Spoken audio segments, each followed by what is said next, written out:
Get the Friendo Club set up today and get access to over 700 Going In Raw bonus episodes, our monthly Big Blue predictions challenges, and the ability to ask questions at Going In Raw. We also offer the Steven Larson comic book and exclusive Friendo Club t-shirt. Just hit join here at youtube.com/Steven Larson or go to patreon.com/Steven Larson to sign up. Hey, friendo, Steve here. Hey, Larson. And welcome back to Going In Raw, the only pro wrestling podcast you need to be listening to on the road to WrestleMania. Monday Night Raw, Cena, Cody, the Women's World title on the line. Boy, oh boy, kind of a loaded episode. I actually quite enjoyed Raw, Larson. I think one thing that might have been indicative of, I don't know, had a little pep in its step was the Gunther Jay stuff as well, which I thought was actually really, really well done. Yeah, I thought there was a couple aspects of the build to Mania that they kind of got going in the right direction, or really focused on what the story is going to be, namely the opening segment and then the Gunther Jay stuff. We had a really fun women's championship match. The ending was what we expected, but something about that still at this juncture feels a little, at least personally, kind of unsatisfying in terms of how that's coming together. But we have several weeks left, so we'll see how it plays out. I mean, I like that. Here's the thing that I like about it. I love the match. I thought it was a ton of fun. I thought Bianca was hilarious in it. The whole idea that was set up last week about Bianca, I don't know. I've never refereed a match. I don't know how to referee a match. She was constantly out of position. Yeah, constantly. It was great. She was basically, she was playing that up. She don't know what she's doing in there. And by the end of it, she gets hit twice. She's like, I'm done with this shit. I don't care. What do I care? I'm going to WrestleMania. It doesn't matter. I loved it. And I actually do appreciate that. For the next 2 weeks, I guess there's probably 2 more episodes of Raw left. I'm not mistaken. For the next 2 weeks, it's going to set up how is Rhea going to get into this match. And I like that. It's not like everything is set to go and now we get a bunch of filler nothing. Rhea still has to figure out how to get to WrestleMania. Yeah.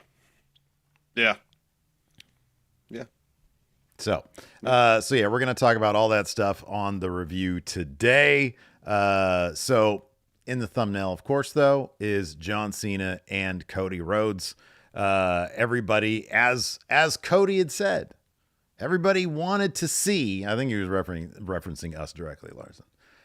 There's a lot of things in here that seemed aimed at us, you and I specifically.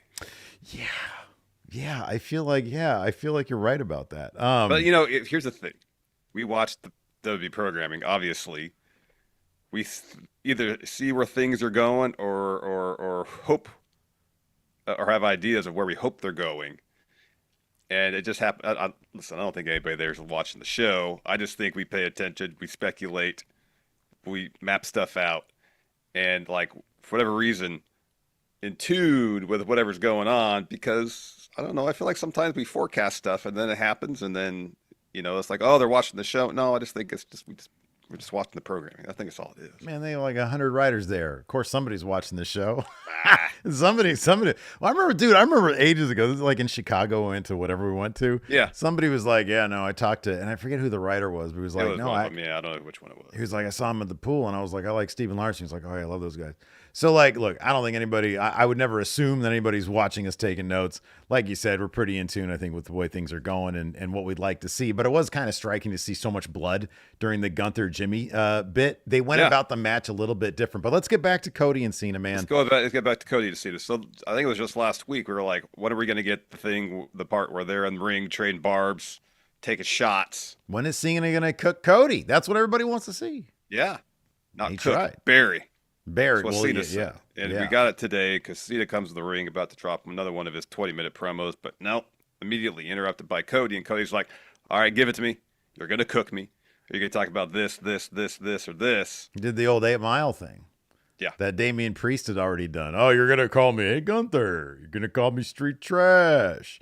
And so Cody did the same thing. He said, okay, let's go ahead and figure this out. He referenced his lisp. He says sometimes a word that starts with an S doesn't come out quite right. What's a word that starts with S? Stardust. He referenced that. He said, I went to a company that I built and I got booed out of the place. Says I have an arm tattoo on my neck. arm tattoo on my neck.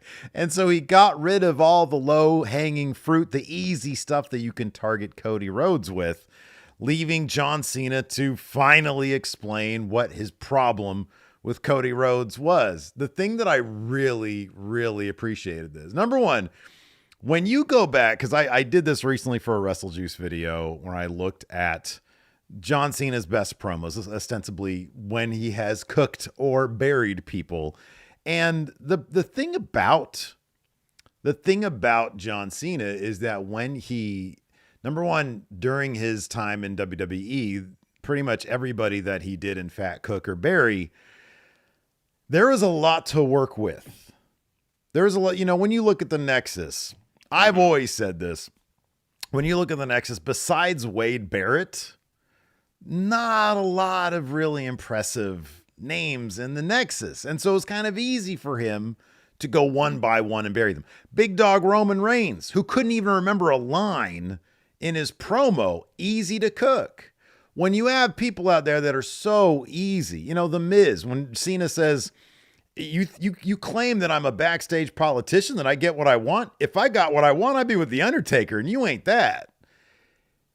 Whenever he has really ripped into people, it's because there's a lot to work with there.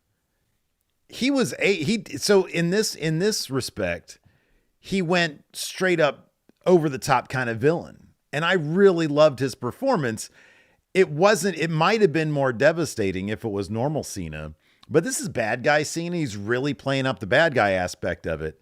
I'm guessing that you weren't a huge fan of that. Am I right about that or no? No, I liked the whole thing. You did? Okay. No, I wasn't assuming we were going to get the Cena of old because that's not who we've seen the last 2 weeks. It was a bit more over the top though this time, wasn't it? To a degree. I mean, there's the meta references where he says, no, I'm not going to cook you. I'm going to bury you. People complain that I bury talent. No, I am talent. I bury mediocrity. And that was his reasoning as far as why the heel turn happened now against Cody, because he sees Cody as a mediocre champion, a mediocre performer, a mediocre talent. Just a mishmash of other people's ideas and gimmicks.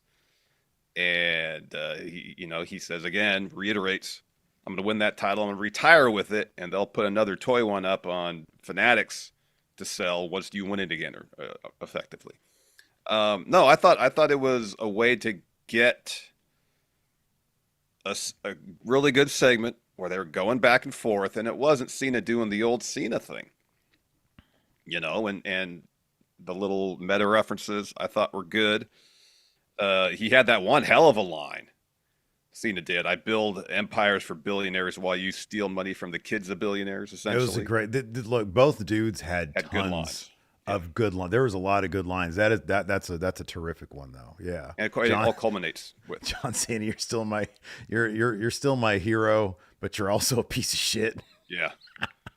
So Some of the Cody there's stuff. more dick in your promo than there is in your jorts. There's a lot of good lines, and it culminates with Cody as Cena's about to leave, thinking he has the upper hand after the billionaire line. Mm-hmm. Cody says, "I want to remind you of something. These fans have never chanted at me, 'You can't wrestle,' and that's the thing that really got to Cena." Yeah, yeah. So he gets back in the ring, acts like he's going to throw down, smiles, acts like he's going to leave again, tries to blindside Cody. Cody evades, hits him with the crossroads. Now, right now, the only thing I think advertised for next week, I think, was Seth Rollins. there was one graphic towards the end of the show where it was like, Seth Rollins is going to be on Raw next week. No, it's Lyra and Bayley for the Intercontinental title. All right. The one graphic that I noticed was Seth Rollins, and the only reason it stood out, usually I ignore like, oh, this is happening next week. But the only thing that I noticed about that was just because it's just Seth, of course. The other two guys probably going to take the rest of the time off between now and WrestleMania. Well, we still need to figure out what the favor is, though. Smackdown's in Chicago this Friday. Oh, that's where he'll be. Punk will be there. Okay. We'll have a huge segment. Maybe Punk will say what the favor actually is, because we saw a recap of that whole thing. Yeah. Tonight. It's still interesting, and it's got to be a scheduling thing, where the SmackDown title, the story's playing out on Raw, yet Punk, Seth, Roman. At least two of the three are Raw superstars is playing exclusively on SmackDown. Yeah, I think they're just trying to sort of even everything out, but it probably starts with like Cena's schedule and then everything falls into place from there. But yeah, no, I thought, because the only reason why I brought that up is the Cena and his approach is because I'm kind of curious as to what it would have looked like if it was, old Cena, very cool, confident, collected on the mic, and a bit more subtle than what we got today. And that's the only reason why I was like, I wonder how Larson's going to feel about this, because I mean, like whenever Cena was looking to really hit a punchline back in the day, it's not like he was super subtle about it. I mean, he literally pointed at the Rock's arm saying, "You got notes written there." I'm not necessarily talking about the content. I'm talking about the delivery. When he said that about the Rock, he was chill as can be. That's why the line works so well. Yeah, I understand what you're saying, but they were, like when he said to Roman, they bring me in part-time because you can't do this full-time. It wasn't like he was laid back delivering that line. There was intensity to that line. Yeah, dude, but this was. I'm not saying it's the same. I'm just saying it's not like Cena was constantly leaning against the turnbuckle, just kind of chilling out and delivering barbs to people. Like there's always ebbs and flows of promo. This is from a more sinister perspective because he's a bad guy now. But the Roman one was hilarious because the Roman one, he basically was cooking him from doing that.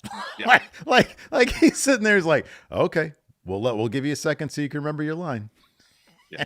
But no, he was doing the eyebrows and he was really laying it in really thick. And it was just something that you can tell the dude is having fun with it. You can tell that him and Cody designed a promo and whoever the writers, behind this, producers or whatever, designed a promo that was designed to sell both guys. And honestly, like, I don't even know, like I said, with most people that Cena has buried in the past or cooked in the past or, destroyed on promo in the past, there's a lot to work with. They're not at Cena's level. And Cody, the crowd has embraced Cody. I mean, they really have. They were going with the ebbs and flows of the promo, cheering on the good lines and et cetera, but Cody was never in danger of losing the crowd. And the thing about Cody is that whether you like him or not, he legitimately has a terrific story. Going away, starting AEW, coming back, and I want to I think it'd actually make for a decent video is if you and I went back and looked at what people's predictions were for Cody coming into the WWE this time around. Because I know that we had a bunch of people saying, oh, he's going to end up in the mid card. He's going to be stuck in the mid card. He's never going to get to the top. And it's like, he is the thing driving the company. Yeah, and that's one thing he referenced is essentially Cody saying his rise to main eventer was organic and he was carried by the fans, whereas Cena was a product of the company getting behind him. Right. Yeah. Referencing Vince during the promo without mentioning him by name, which was a line that the crowd just gasped at. Yeah. And of course, Cena's response was, no, you got that backwards. Again, you're a mishmash of, a lot of me, a lot of other gimmicks. And you've been protected by the company. Right. So there is a lot there. We'll get into it in more detail as we talk about the segment. But it was a really, really, really, really, for the last couple of weeks, you just had Cena talking for 15 minutes, Cody getting a couple words in, and that was kind of it. And it was good to finally hear a lot more back and forth. We had our first reference to The Rock, basically since Elimination Chamber, where the Cody says, well, I'm not the one that sold out to The Rock. Still no discussion from Cena about why he's maybe kind of seemingly aligned with Dwayne. I'd expect if Dwayne makes any appearances before Mania, maybe we'll get that. Maybe we won't, because I don't know if that's going to happen. Maybe yeah, Dwayne, I feel it'll be a shame if we don't, but I'm also not expecting it, I mean, at the least, where is The Rock with his 20-minute social media promos? A little weird, isn't it? Yeah. Yeah. Yeah, he showed up. He's not going to be at Mania, which is going to be strange. I don't know. That would be really strange. I mean, we all know he's a busy guy, but if I don't know exactly how much he was given by WWE and contractually for what, but clearly not for the build to this particular WrestleMania. But yeah, at this point, I'm not holding my breath to hear Cena's explanation as to why. I'm just sort of like, okay, well, it's obvious to get him to where he is right now. He teamed with The Rock. Yeah. I mean, it seems like back when it happened, the reason he did this was to get 17. He thought his odds were better, and he was so desperate to get number 17 that his path there was easiest, aligning with The Rock. And I'm guessing that's what it is. And even if he says it, I'd be like, all right, that's what I thought. And it's not really going to illuminate a whole lot. Yeah. We've been saying for weeks that Gunther needs to destroy Jimmy Uso, and we finally got that tonight. In fact, to a degree that I wasn't anticipating, in that we saw blood. And it was really effective, at the end of which Gunther covered in Jimmy's blood. Jay zip-tied to the ropes. Can't help his brother. For weeks, this feud seemed to be on fumes. And it's a bummer that they couldn't have hit what preceded this a little better, because as great as what this was, this could have been like just absolutely... Imagine if Gunther had said, 10 weeks of hell. And week after week, he's like sticking it to Jay. And Jay has this he finds a little glimmer of hope. And then that's when Gunther turns to destroying Jimmy. Instead of just, it felt like there was just weeks and weeks of spinning wheels back and forth. Oh, one person stand tall versus the other, because Jay slipped while he's trying to do a spear and caught his foot on the middle rope while doing a suicide dive. Jay slipping, Gunther's in his head. Not to take away from this segment, because it was fantastic, but I just wish, now that we've seen this, they had hit the story beats in advance of this. We've been really critical about this, but let's pick it up from now.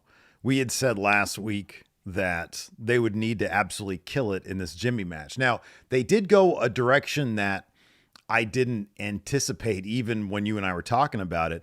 They let Jimmy have his match against Gunther all the way to his finish. He hit the splash, and Gunther kicks out and then is like, you just gave me everything in a Jimmy Uso match. You finished your match. Now it's time for me to get started, which I kind of like better than Gunther just tearing him limb from limb from the jump, because he actually allows Jimmy, hey, I want everything you have, so he can laugh it off.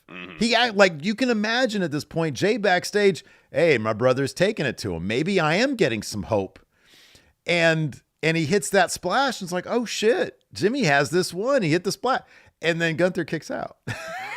And then he absolutely, and then he puts on a clinic to the point. He hits that power bomb. The first thing he does, one of the first things he does, hits that power bomb, lifts him up at the 2 count, keeps on killing him, lifts him up, chokes him out, wins the match, chokes him out again. Jay comes running down. And dude, I don't know if you and I literally said this, but I feel like we literally said this. Jay needs to witness. Yeah, we did. I think we said Jay needs to be wrapped up in the ropes so he can't help Jimmy. And Gunther needs to destroy Jimmy Uso in front of Jay, and Jay is powerless to help. That is exactly what we said. Yes. Mm-hmm. Yeah. And that's what we got. And so I didn't anticipate the Jimmy match aspect of it, but to the note of how you and I discussed how they could turn this around, they executed it and then some. I did not expect blood, but that's what we talked about it needed. And that's what we got, a ton of it, and he wiped it all over himself. So forgetting about what just happened, because obviously we know you and I have been very critical of it. Yeah. We've got, let's say there's 2 more Raws. Again, I'm not sure I think there's 2 more Raws.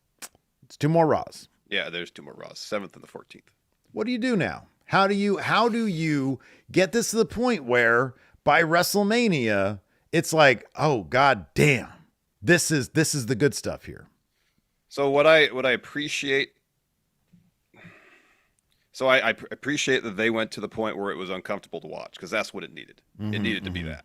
Yeah. With the blood and Gunther smearing all over himself, it needed that level of violence, and the audience needed to squirm a bit because it was so violent. Yeah.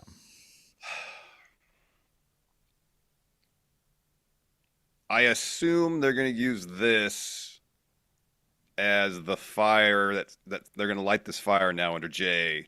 That it's not just can I or can I not beat Gunther. It's not the crisis of confidence they mentioned on TV today anymore.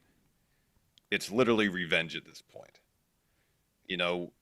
Jay is going to have to put aside whatever questions he has about his ability to take it to Gunther and take the fight to him, to defend the honor of his brother. You know, it's much more personal now for Jay as opposed to competitive. Yeah, I expect at this point now Jay is going to take the fight to Gunther these last 2 weeks. And maybe Jay will stand tall next week. Of course, Gunther, I'm anticipating Jay's going to win at Mania. So Gunther is going to. What we need on the Go Home show is for Jay to get some hope and Gunther to squash it. Yeah, it needs violently. to be. Yeah, Jay thinks, oh, he's got the upper hand, and Gunther kind of laughs it off. He plays possum a little bit and then laughs it off somehow. It really, yeah. I mean, obviously this is going to be what they would call a tactical error on Gunther's part. This is going to light a fire under Jay. Yeah. And it's going to have the opposite effect. But by the end, by the go home, Jay needs to feel shook. I don't know if they would go that route though, because also like, I'm just trying to think of the sequence of events here because like, yeah, Jay is going to have a fire lit under him, but it'd be nice if he felt even worse heading into WrestleMania. But I guess last week was like his low point. No, like you can't do that. How about you have Jay get the jump on Gunther next week? You know, he attacks him out of nowhere backstage somewhere and thinks, now the fire's lit. Now I got him. And he thinks he's heading the same direction to go home. Gunther annihilates him. Whatever confidence, whatever hope that Jay thought he had, Gunther dispatches of that quick on the go home. And so Jay walks in driven because of what happened to Jimmy, but still unsure of himself. You know what you're talking about here. They need to write Jimmy off until Mania. Jimmy ain't got a WrestleMania match, but he can have a WrestleMania moment. He could be the thing that inspires Jay during the match. Yeah. If he shows up, if he comes limping out during the match, just as like, you know, a visual sign. Oh, please, what do you think? Oh no, I just thought of Kevin Nash when he's in the wheelchair. And Jimmy moves the Why, blanket. bro? Like, there's nothing wrong with his legs. Why would he do that? No, I'm just something like that, you know. And he stands up. And Jay thought, my brother's messed up. He got beat up bad by Gunther. Yeah, right. Yeah. Good? All right, let's go. Yeah. Yeet. Let's win this match. But yeah, I kind of feel like it has to be kind of a Kevin Nash wheelchair situation. I agree with that totally. Oh, man. So, yeah. But no, I'm glad to see that for this week anyways, a hot angle, really, really great angle. Yeah, I feel like everything on Raw was kind of like that, man. I think everything. I even got, dude.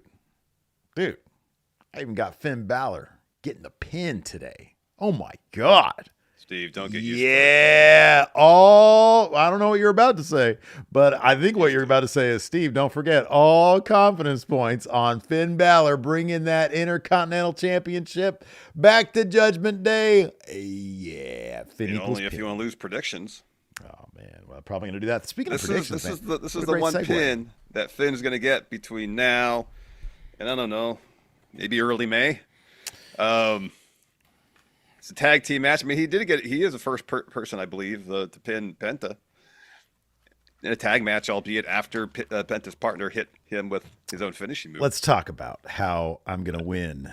I'm going to win this predictions. I will say this. If you don't put max confidence on Finn win the Intercontinental title, I'd be really disappointed.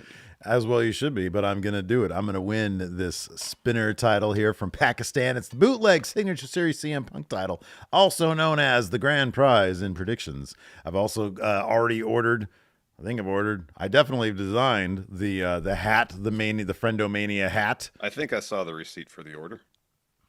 That might have been because I also ordered some stuff for myself on my own card, not the company card. I saw. Oh no, you sent me the design. I sent you the design. I didn't see the receipt for that. But anyways, this is the big enchilada on the line at WrestleMania Friendo predictions.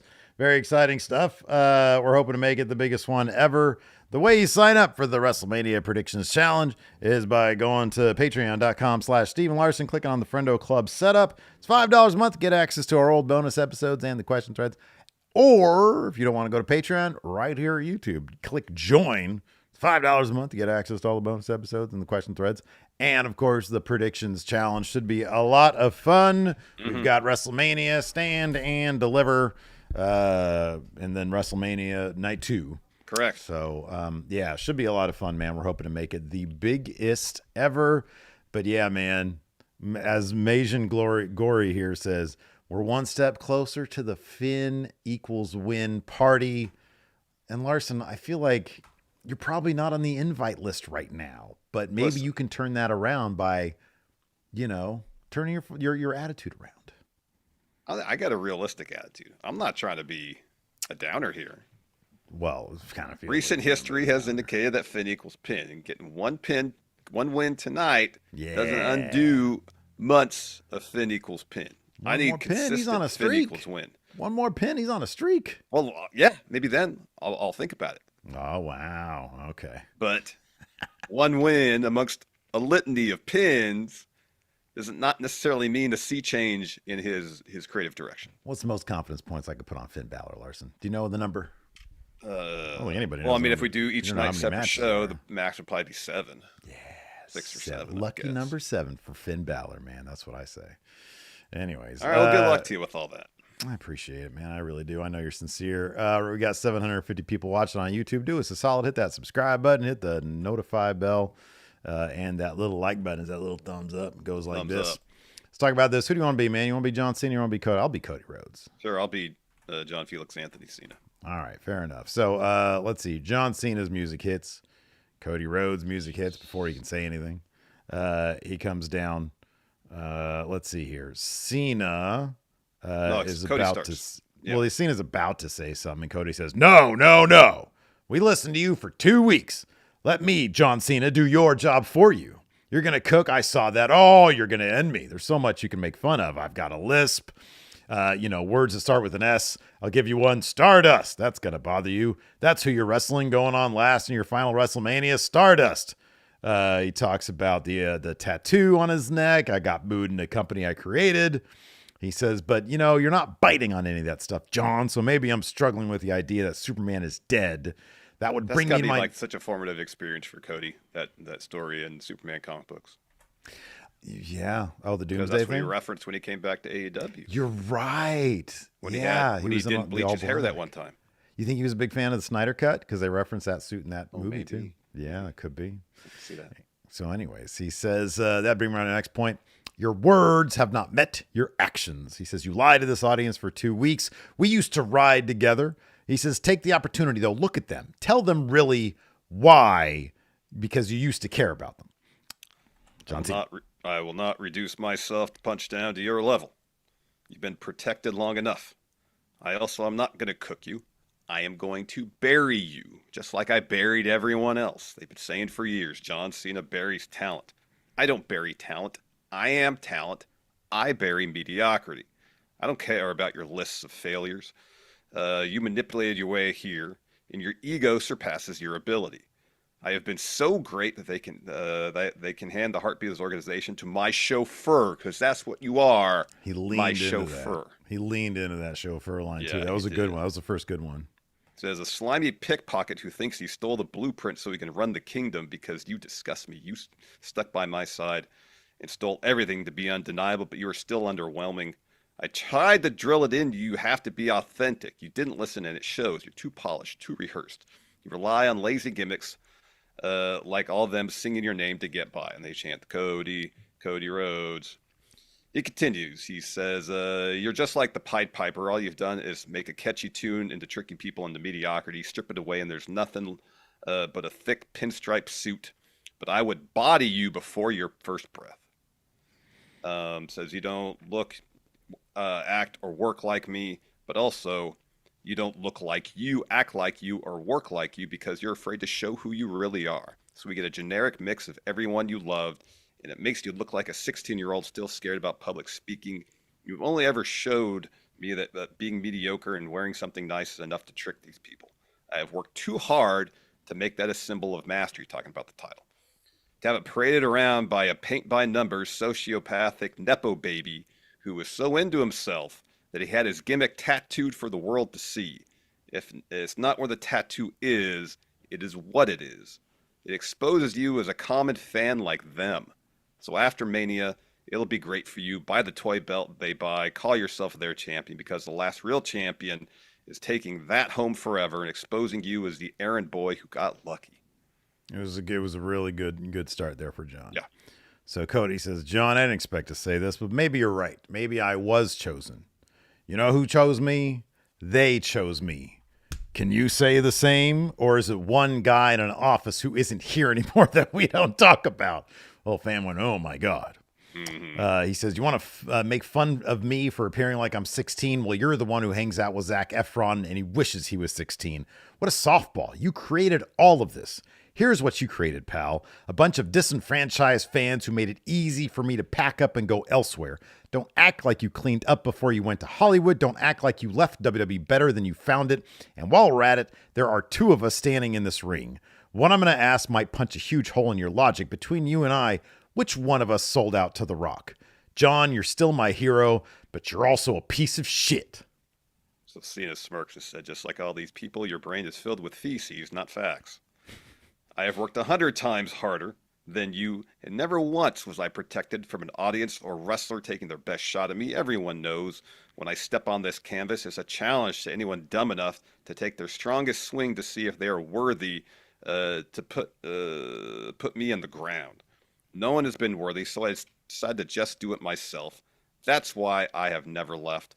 I have always been here. No matter how high the hill or what garbage they gave me, I made it great. You had to leave. You had to leave because at your best, you couldn't wipe my ass. I make empires for billionaires. All you did was steal money from their kids. See you at WrestleMania, champ. So he turns and starts to leave. And then Cody says, no. I want to remind you, John, ever since I've been here, never once has an audience chanted at me, you can't wrestle. Crowd goes, oh. Cena not happy about that one. So he turns around, about to square up, smiles, turns to leave, and then turns back and tries to cheap shot Cody. Instead, he eats at Crossroads, and then Cody does the too sweet, and Kenny Omega gun points it to the sign, grabs Cena's hat, tosses it back on him, raises the title, and there we go. Do you think we're going to see Cena on the go-home, or is this it for him? I mean, this is all that he's advertised for, but there's still, like you said, two more Raws. Dos. I mean, if he doesn't, the go-home math probably checks out, you know? That's what I was thinking, too. I mean, this was the big... Nothing is... I don't think anything... Unless they go, like, the cheesy route of, like, him just doing what The Rock did last year and absolutely, you know, brutalizing Cody the way Rock did. But... And I don't even remember, like, what the go-home was last year for WrestleMania. Like, what episodes everybody was on. Either. But, I mean, can be... I mean... I don't know. It wouldn't shock me if we got like a Cody promo and a video package. Yeah, it wouldn't surprise me. It wouldn't surprise me. And I think save for an appearance from The Rock, if they can work that out with him and Cena. I mean, it was kind of more or less all laid out there today. Mm-hmm. Yeah.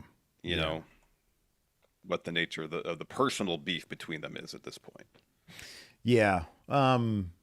Top of that, I mean, I know, like, you could say this in every promo, really, but when he says, see you at WrestleMania, champ, that could be a parting shot until he sees him at WrestleMania. It could be interpreted there. Yeah. Anyways. Totally. So, main event was Rhea challenging Io for the Women's World title. Bianca, guest referee. Earlier in the show, we got a bit backstage where Bianca is getting instructions from a ref about how to be a referee. I like, she doesn't like do this the entire week. She just shows up at Raw. She's like, all right, man, give me the basics. Give me the Her ref gear was awesome. Yeah. Oh my God, dude. She is amazing. She is absolutely amazing. And I think she still makes all her own stuff. Yeah, it wouldn't shock me. Which is, gosh, because their ring gear consistently super impressive. So yeah, throughout this match, you know, anytime there's a instance where, you know, the ref would do the 5 count to break, whether it's in the corner, against the ropes, whatever, you know, she'd count to 5, get in there and physically separate Rhea and Io. And, you know, things got a little chippy instantly because that was the case. And then Rhea accidentally kicks Bianca, boots her out of the ring, hits a riptide, covers Io, and the crowd's chanting to like 11. Mm-hmm. And then Rhea finally gets to the floor and just yells at Bianca, get in the ring and count. Yeah. They both go in the ring. Rhea covers again. Io kicks out at 2. Rhea starts screaming at Bianca. There'll be another instance where Rhea needs to break break up what she's doing because Bianca's counted to 5. Bianca pulls her off, and then Rhea slaps Bianca. So then Io's looking for a drop kick, and on both the boot and this drop kick, Bianca's behind whoever's about to receive the boot for the kick. It was Io, and for this drop kick off the top from Io was Rhea, which is not the position you're supposed to be. It's because if the person moves, you're eating it, and that's what happened. Rhea moves, Bianca eats the drop kick. She rolls out of the ring and then calls off the match. I did appreciate the detail of Bianca being constantly out of position. I didn't pay attention to every pinfall, but most of them I did. Bianca was not looking at the shoulders. Yeah. So given the consistency of that, I would assume that's an intentional move. Yeah, I kind of feel like I never really paid attention to the Seth Rollins one, but I just love that Bianca said last week, I have no idea how to ref. Yeah. And she didn't have any idea how to ref. Yeah. It's just a bad move from Adam Pearce, but a pretty a great terrible one. move from Adam But it doesn't really help his cause, does it? Because he's trying to resolve all this. I know. He's so flustered by the mayhem that is Monday Night Raw that he doesn't see that, Right. And so afterwards, Rhea attacks Bianca and Io. She ends up hitting them both with rip ties, and the crowd's chanting one more time. So she hits Bianca with the riptide off the second rope. Yeah. Holds up the title, raises it up, clutches it as the show goes off the air. Yeah, dude. I mean, do you think it's going to be as easy as Adam Pearce saying, fuck it, just you're in the match? Probably. I don't know. That's why I say, like, I can appreciate the details and how they put this match together. It went down just like you and I thought it would. Yeah, totally. And I can appreciate that. But at the same time, I don't know. Just something about it just feels a little unsatisfying from a storyline perspective. Was it? And I can't exactly put my finger on it. I just remember I just watched Raw, and at the end I was like, all right. Was it not big enough what went down in the actual match? Because when Rhea actually struck, like, I'm not talking about the boot. Yeah, but she slapped Bianca. Like, why didn't Bianca DQ Rhea right then and there? Well, that wasn't an accident. The slap wasn't even that. Wasn't that nasty? It's not like the camera direction on that was not good either. You're right about that. But it's not like Rhea hit her with a riptide or something like that, or something much more egregious. I understand. I think I understand maybe why you felt that way, because it wasn't as big and dramatic as it might have been. I appreciate it because it kind of came off as a bit more comedic, because Bianca was just over it at that point, because it wasn't like one big sudden thing and then she decides to do it. It's, God damn it, this is like the third time she gets out. She's like, I'm tired of this. And it's almost as if she's thinking to herself, why am I here? Like, shouldn't even be my job. What am I doing here? Yeah, she needs to take that up with Adam Pearce. I think part of it too was they obviously didn't want to do a individual DQ situation. And so when Rhea slaps her, like, people have been DQ'd for a match for far less than that. Like, someone pushed the ref and got DQ'd. Oh, I don't mind. I don't mind the no DQ. But then they followed up with the drop kick from Io, which was accidental. And it's like, all right, that's where I understand she got fed up, but it seemed like more we need to book this in a way so one of either Io or Rhea is not individually DQ'd; it's a double DQ. And if I see Rhea slap a ref, well, that should be an automatic DQ.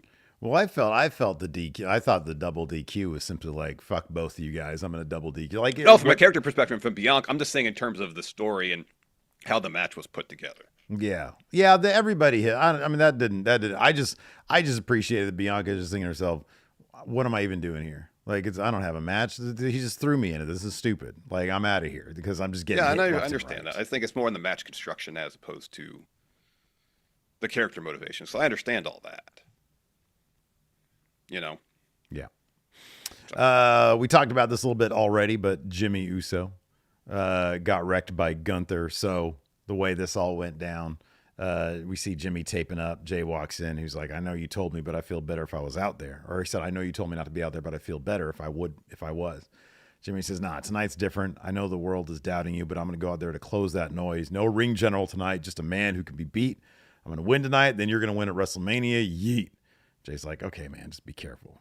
So, like I said earlier, You know, I was thinking watching this. I was like, man, Jay's gonna feel really bad if Jimmy beat Gunther tonight on Raw, and then Jay goes into Mania and loses. yeah, he'd probably feel like an asshole, but he'd Yeah. probably be like, you know what? I guess you got his number, and so you get to go after the title. Yeet. Yeet. But it didn't quite go that way. A full Jimmy No. match on Gunther. You know, he had him on the outside, him on the inside, and eventually he hit that Uso splash. Gunther kicks out at 2, chops him out of midair on the floor, backdrops him onto the apron, hits a lariat. Gunther starts taunting the fans. Starts apparently during the break, which I didn't see because I loaded up the American one here. He was messing with Jimmy during the match. So then we had, let's see here. So he eventually gets a little bit more in. Jimmy goes for a hip attack. Gunther hits a drop kick and a power bomb, pulls Jimmy up at 2, screams at it, kicks at him. Big boot to Jimmy, big lariat, pulls him up for 2 again. Gunther taunts him some more. The crowd tries to fire up Jimmy. Gunther with another chop, sleeper hold. This time, Jimmy passes out. Ref calls the match. So afterwards, he gets the belt, puts it on, gets his arm raised, goes back to attack Jimmy, locks on another sleeper. Jay comes down to help his brother. He takes out Gunther, chases him to the floor. Gunther runs through the audience. Jay checks on his brother as they go to break. We come back from break, and Gunther sneaks back and ambushes Jay and Jimmy. He throws Jay into the steps, hits a chop. Officials come out. Gunther grabs security. He power bombs one onto the steps, kicks the shit out of the other guy, and then grabs Jay and zip ties him to the ring to the ring rope. And so then he goes over to Jimmy and he starts beating the living shit out of him. So he goes back in there and he starts beating on Jay a little bit. And then Jimmy tries to get back in. Gunther nails him with the title. That opens him up. He gets back. He brings him back in. And he just starts beating the shit out of him again. And he's like calling, he says, Jay, come on, you big pussy, get in. Come on, help out your brother. At one point, he sort of throws Jimmy towards Jay, and Jay is trying to like grab him and bring him over so he can protect him. Well, Gunther just rips him back away from him, kicks Jay's arm out of the way, and puts him in eventually just puts him in another sleeper hold. He's like taking the blood off his head and like he tastes it a little bit, spits it out, rubs it all over himself. So it's just like the final image of this is like him holding Jimmy's head, and they're both covered in blood, and it's all Jimmy's blood. Yeah. So this was just a really, really really terrific, good. And at the end of it, effective he's scene. holding up the world heavyweight title. Just his entire chest and arms is covered in Jimmy's blood. That's why I say it got to the point where it was uncomfortable, and that's what it needed to be. That's exactly what we It said needed it needed that. to be. This Yeah. feud needed that because it Absolutely. needed, like, the emotion felt like it had just been sapped completely out of this feud. Yeah, Completely absolutely. out of it, and they brought it back in one segment. Now they got to sustain it for just a couple more weeks. New Day looking for a tag team title shot. I believe they said they wanted their shot at Mania against the War Raiders. So they had a match against mystery opponents tonight. Adam Pearce comes to the stage after New Day makes their entrance and says, "I told you need to earn it. You will tonight. Please welcome your opponents: Tyler Bate, Pete Dunne, New Catch Republic." Tyler Bate, Tyler Bate, Tyler Bate. If only Trent Seven was with them. British Strong Style. I wonder if he's like the Aaron Anderson. Do you think he owns the phrase British I strong wouldn't be style? surprised. That wouldn't Wouldn't be shock surprised. me either. He was the older one of the group. Yeah, Tyler Bate with fancy little haircut. He's been gone since July. And it was great to see him back. Great to see him with Pete Dunne. Maybe they'll go on a run in the tag division. But Well, it didn't start tonight. No, it did not start tonight. They took the L against New Day. Not terribly shocking. New Day's not going to not be a WrestleMania. They end up getting the win. And afterwards, I think Xavier Woods was laying into this kid, and he kept on looking back at the kid to see if he might have gone too far because this kid looked kind of There was another kid who was like sticking his tongue out at Woods and he was being a bit more playful, but this first kid that Woods was laying into, oh man, I felt so bad for that kid. And so Kathy has an interview there on the ramp. She was like, and Wood says, "Kathy, are you slow? Of course we deserve the shot and we want it now." Kobe says, "We demand what we are owed and deserved a tag title match." That brings out the War Raiders, and they just do a little pose off with the New Day. Yeah. So as mentioned earlier, Finn equals win tonight. Yeah. So that begs the question: is Judgment Day back on track? So we got Yes, to they recap are what the happened. answer, I mean, I definitively. think you're jumping to conclusions there, Steve. No way, man. So we see Judgment Day backstage. Finn and Dom talking. They're friendly again. Liv walks in. It's like, oh, look, you're being nice to each other. You're friends again, essentially. And Finn says, of course we are. Brothers might fight like cats and dogs, but we always make up. Now adding a new member is behind us. We got to get Gold back in the clubhouse, and that starts tonight. Raquel, don't worry about your loss last week to Lyra. I'm going to get that Intercontinental title back. So Finn and Dom leave, and Carlito's just standing next to Raquel. So she kind of looks at him. He, kind of focuses attention on her and Liv. And Liv says, Carlito, go home. Go with them. Yeah. So we have this tag match, Braun and Penta taking on Finn and Dom. Even though Braun and Penta were working pretty well as a team, even hitting a Steiner Bulldog at one point. Like a Steiner Bulldog sling blade combo. Yeah, no, they were a well-oiled machine for a second until they weren't, until Penta ate a spear. So Finn ate that, kicked out. Carlito distracts the ref as Dom grabs Penta, lays on the top rope. He eventually does try to look for a destroyer. Finn blocks, and Dom grabs his foot. So then Dom's like, look out, Finn. Braun's about to spear you. So Finn puts Penta in the way of it. Braun spears him. Dom drop kicks Braun out of the ring. Finn hits Penta with a coup de grace to get the win. Yeah, man. So then later on, we see Braun and Penta arguing. Yeah, Penta. Where Braun's like, he pushed you in front of me. Penta's just calling Braun stupid. It's funny because I feel like Braun just needs to learn. Again, did you notice that last time I criticized Braun? Oh boy, the comments, they didn't like that. Yeah. He's like, I remember one person said, you two are the only people who don't like Braun. I never said I didn't like Braun. In fact, you prefaced what you said. I like Braun. You prefaced it. All you said is that he doesn't know who his character is, which is 1,000% accurate. I think that this dude has the potential because he has so many facets. He's got a wide range of what he can do. And maybe that is an issue for creative because they're like, we don't really know how to approach this guy. Should he be more like his uncle? Or should he be a kind of guy who is more well-rounded, reserved when he needs to be reserved, and then becomes a maniac? They don't know. I think he's great. I love what he does in the ring, but he's not a fully realized character. He's like pre-Triple H Rhea Ripley, where it's like, okay, exactly what he is. And this backstage bit is exactly kind of what I'm talking about because Penta is laying into Braun and Braun's like kind of half responding to him, like not exactly knowing what how his character's supposed to respond to this. Yeah. And so I don't know, but people are so defensive about Braun.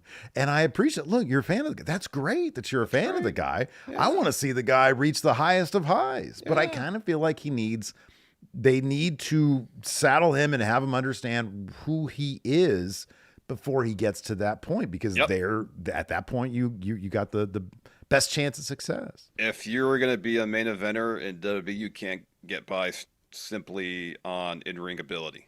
Mm-hmm. Yeah. You need to connect with the fan base as a character.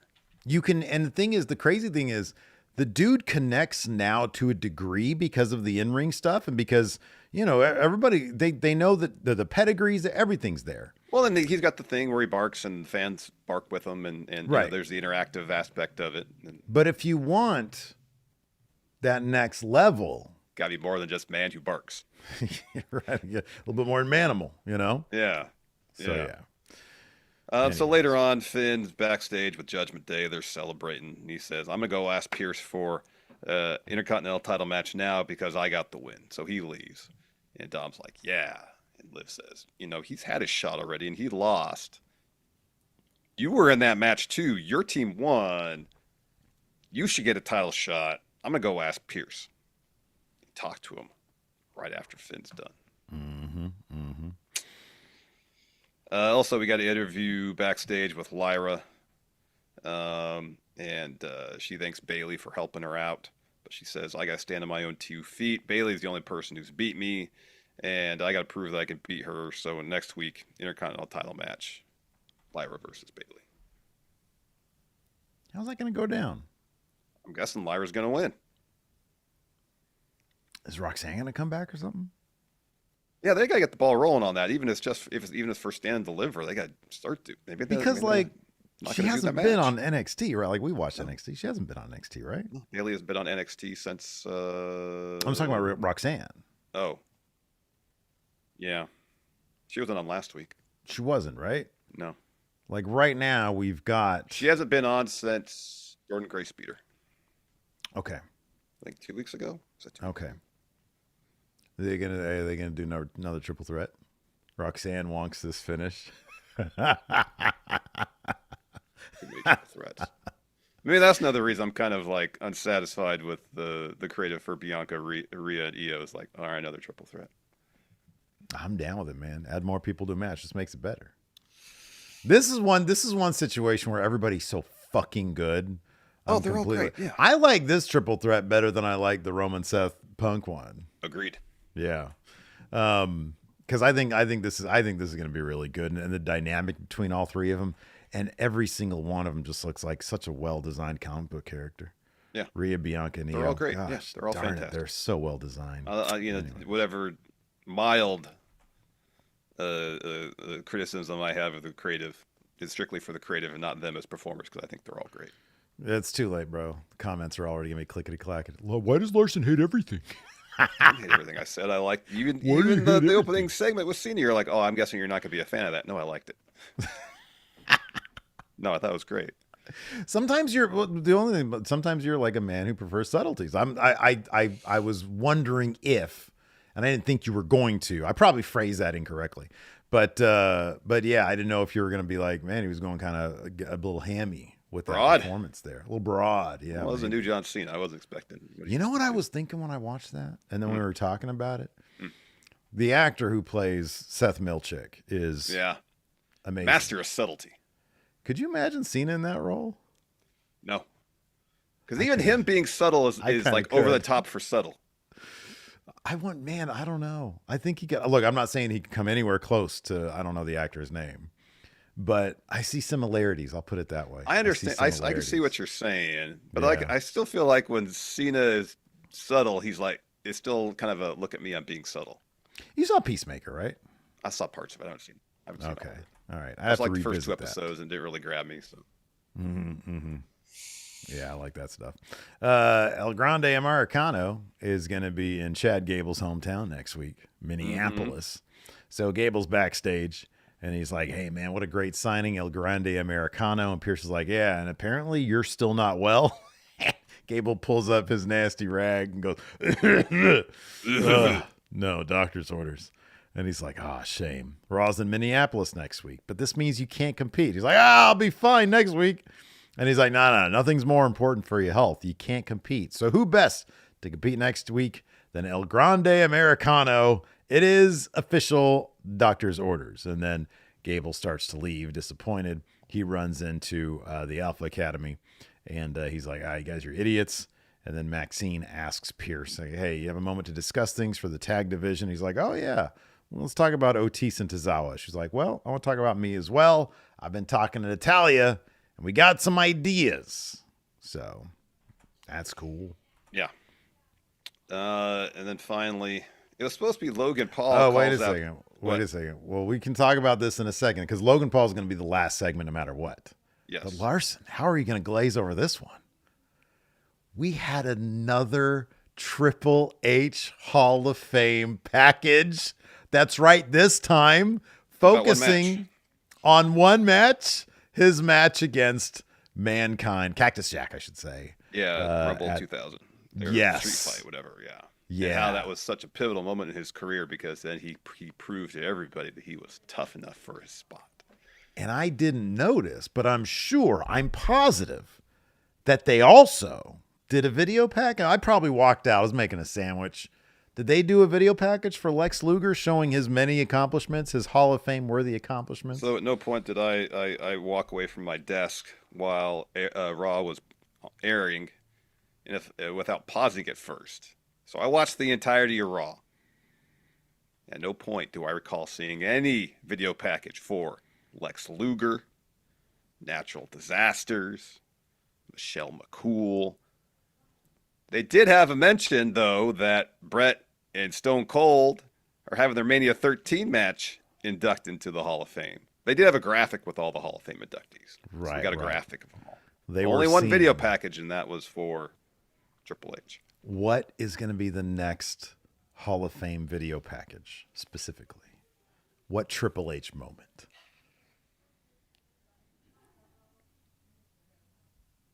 There's What so would you many. consider like his last, like, great match? Something that's fairly like. I don't know about his last great match, but the last significant. So, okay, the go home episode of Raw or SmackDown will probably feature a video package of him taking over in the Paul Levesque era. Yeah, we might actually see some B-roll of him directing entrances then. Are they gonna? They should try to do some sort of video package based on his reign of terror. This is what I showed everybody. That I could book wrestling great. So the next one will probably be about NXT. You think the next one's NXT? They got to do one more thing about his career. I mean, I'm sorry, about his in-ring career. Well, it might be a situation, NXT in-ring career wrapping up, and then the last one will be about like what he does now. Okay. Unless the idea is they're going to focus exclusively on, for this induction, on his time as an active competitor, and then down the line he'll be inducted again. Down the line is in 2026. Yeah, as the Paul, creative mastermind behind WWE's resurgence. Yeah, dude, that's a good point. My feeling is that's going to be wrapped up into this year. I think next week we're going to get end of an era. And then I think the week, like, or maybe like that whole series, that like. Yeah, I was trying to remember if they had done that, because it's not like they've done these video packages exactly in order. Oh, chronologically? Yeah. You're going to do Terrorizing? Probably not. That'd be cool. So yeah. They're the entire video package is gonna be his match against Warrior at WrestleMania 12. That match is shorter than the video package they ran today. Yeah, that's why I mentioned it. Champ says the next video package is all the times he called him the going in wrong. Oh wow. Yeah, I think the last one they're going to talk about NXT and him taking over as creative guy. That could be. Yeah. It's interesting to see what they kayfabe there. All right, I'm going to try to keep this as short as possible. It's supposed to be Logan Paul calling out AJ Styles, yet AJ was in the ring first. He calls out Logan Paul. More from Logan about, I'm super famous, I have all the money, everybody here is poor, and that leads to a challenge for a WrestleMania match. It's just so boring. It is. It's not. Yeah, like it's just a fucking drag to me that like AJ. We only have a couple more AJ WrestleManias left, and he's got to waste one of them, like showing Logan Paul, like leading him to a good match, which is a bummer. It is what it is. AJ's been gone for a while, so it's not like he has. Somebody mentioned this, I think, on my post about this. It's not like he's got any like long-term feud set up, but there's plenty of people he's got history with. Yeah. Yep. So I don't know. It's kind of a bummer, but it is what it is. Hey, maybe AJ will win that match, and we'll get another Cena AJ match during Cena's retirement tour. That'd be cool. That'd be neat. Yeah, that'd be neat. So yeah. Anyways, would you like to answer some questions? Yeah. Let's go ahead and load up some questions. I've already got them loaded up. Joe the Meme Maker says, should WWE almost always do a feel-good hometown match similar to Axiom in Barcelona? Or should this be used sparingly? Fuck yeah, do it every time. Why not? Sure. Get that crowd hype. Yeah. That was such a special moment. I mean, it's hard to manufacture that, so too much.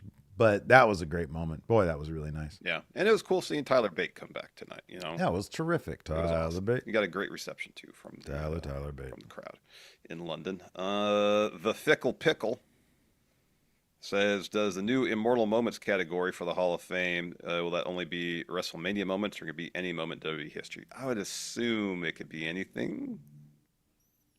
I would assume. Yeah, because it's not like Immortal WrestleMania moments. Yeah, right. Yeah. Yeah.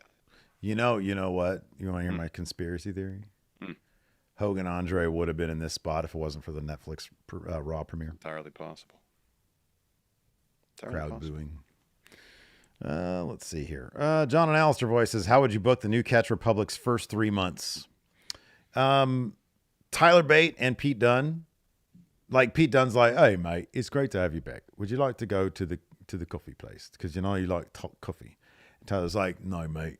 It's past 6 months or whatever it's been. I'll reinvent Steve, I think you're missing myself. an obvious direction. Shit, what? Trent Seven comes back? Well, the route to get there is what it is. So Tyler and Pete, they decide to go to a rave. Can I just appreciate you rarely do this? You just cut off a joke that I might have had. And I know you got something better because it starts off with them going to a rave. They're going to a rave. And so, they're outside taking a break, getting something to eat. I think they're both vegan, so they're eating some delicious vegan food. Yeah. And they're minding their business, chit-chatting. And from behind, like their back turned, from behind them, they hear, essentially, would you like to be interviewed? Turn around, it's Trent Seven. He's doing his work as interviewer They're at Glass. They're at Glass. Yeah. And so Trent, he has to do his job, so he's just interviewing them about the food, what they're eating there, because that's what he does in his other interviews. Yeah. Experience. And the whole time they're answering the questions, but they're like, does he not remember who we are? Does he not know who we are? British strong style. Interview ends, and Trent's like, that was great. Thank you very much. And like, hold up. British strong style, right?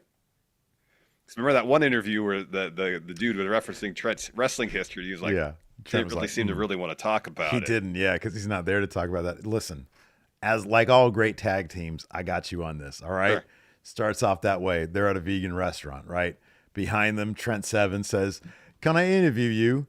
I've got a bit of a challenge, son. And he gets out some hot wings. He's like, can you take down all these hot wings? And so Tyler Bates starts to eat them. And he's like, oh, no, I can do this. I can get this whole plate. And then what does Trent Seven produce? The white towel, Larson. He throws in the white towel, the surrender towel, before Tyler Bate is able to finish the chicken wings or whatever spicy food he's got. Yeah. And British strong style is reborn because Trent Seven would always be throwing that fucking towel in. Yeah, you'd always have that towel with him. Yep. Alex Foster here says, if one of you was facing Gunther, what would you say to hype each other up? Run. Yeah. Nice knowing you. What are you thinking? Why would you do this? Go in there, and as soon as there's a hint of him getting your back, start tapping like a madman. Yeah. And hopefully he'll release it. Yeah. But probably not. No, you know what I'd be like? I'd be like, hey, dude, here's a white towel. Judiciously throw this son of a bitch the first sign of danger. Exactly. As soon as I step through the ropes. I'd be ringside, like, blowing my nose with it. Yeah, what's your problem? Hey, did we ever find out what that Dookie stain was on the ring? No, I haven't heard anything about it. I'm waiting for a Fightful to drive report. You could check this out. During the Gunther, Jay, Jimmy stuff, there looks like there's like a big smear of brown something on the ring. I don't know what the hell it would be. I don't know what it is either. Somebody shit themselves. Let's see here. Oh, here we go. Go Birds says, if you could change one WrestleMania match this year, what would it be? AJ Styles would be facing anyone else. Put him like AJ Styles versus Sami Zayn. He was in the Intercontinental title scene for a bit. Yeah. Remember, Braun was like, you should be retired or something like that. That's what he said. Mm-hmm. And they just dropped it. Yeah. Gorilla Mont. No, this is not Jimmy's blood. This was like brown substance, not blood. Timor here says, what would Cena say is all that's left with you and I, Steve, if you take away the Going in Raw presentation? Oh, wow. Strip away all the graphics. I like the Cody. Two fucking idiots. That's what it is. Yeah. Yeah. Two big dummies at the heart of what we do. We're too big. Take all this shit down, all the color lights, all the graphics right here. Two dummies who have known each other far too long. Emerald City Pictures. Who do you guys think should be the first feuds for Phoenix and Aleister Black? Line up Seth Rollins, baby. He's on the other show. Fine. Bring him on over. It's going to be SmackDown. Alistair and Nakamura. Alistair. Oh, yeah. Shinsuke. And then who will Rey Fenix feud with first? I hate to say this, but what luchadors are there? Well, Legato's on SmackDown. Santos. It's going to be Santos trying to recruit Phoenix. Yeah, probably. Oh, Carmelo's going to be the first match, though. Yeah. It'll be great, and then Carmelo will lose. Yes. Yeah, and then I'll go back to The Miz. Jack here says, does Logan think he's a good bad guy with all the crap he gets, or does he realize it's go-away heat? I have a prediction. I think he's going to get tired of this stuff. I think he's going to realize that like people simply don't want to see him, and he's going to quit. Because that's the case. I just feel like, at this point, I feel like it's go-away heat. It's not heel heat. Yeah. Zyshawn says, I know you guys usually despise WWE merch, but if you had to choose, what's your favorite modern-day WWE merchandise? I'm looking at their selection now. I quite like the John Cena Farewell Tour British one. He's wearing one of them Beefeater hats. And like John Cena's in like Sex Pistols style. Yeah. I kind of like that. I think that's all right. There's a lot going on. There's like 5 different fonts on that shirt too. That's what I was noticing even on the towel he brought to the ring. I'm like, there's 3 fonts on there. A lot going on. There's 1, 2, 3, 4. There's actually 4. No, 3 because the and now is the same. Yeah. That's a lot. That's a lot going on there. There's a lot going on. Where's the new arrivals? Superstar. I mean, does it be stuff actually designed by WWE, or could it be some of the companies they partner with to make? They have a line with, I think they're called Roosevelt's, something like that, and they've got some nice stuff over there. It's everything that they've licensed to, not their own in-house stuff. Yeah, a lot of that stuff is really good. Yeah. Let's see here. I'll scroll through. Wow. My Spirit Animals Dorito. If 2 directors redid each other's best films, what would you want to watch? Paul Thomas Anderson do Goodfellas, and Martin Scorsese do Boogie Nights. Good answer. It's a good answer. Or Martin Scorsese doing There'll Be Blood. Holy shit. What about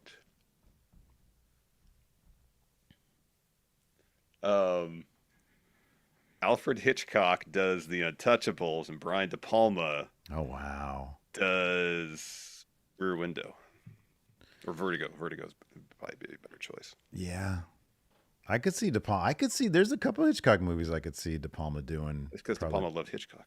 Oh well, that makes sense then. Yeah, that makes a lot of sense. Bro, Sarah, have you seen that show on Apple TV, The Studio? No, I haven't seen that yet. It's funny as hell. Yeah. Martin Scorsese had a cameo, and he's fucking hilarious. Oh, that's great. Let's see here. Bro, Ceratop says, do you think there will be any pushed comedy acts in WWE? He says, I've been entertained, but the only kind of straight comedy I've seen is from Pretty Dudley or Chelsea Green. Yeah, Chelsea's U.S. champion. She's getting a push. I think the days of like Santino level comedy and even like Prime R-Truth, I think those days are done. I don't think you're going to see much of that anymore. The closest we're going to get is shit like Hank and Tank. Yeah.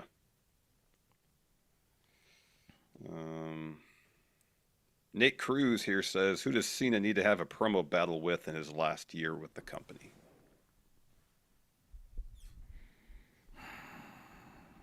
Oh. Phil. Yeah, Punk. Yeah, absolutely. Yeah, Punk, for sure. That's a good question here from A Writing. Okay.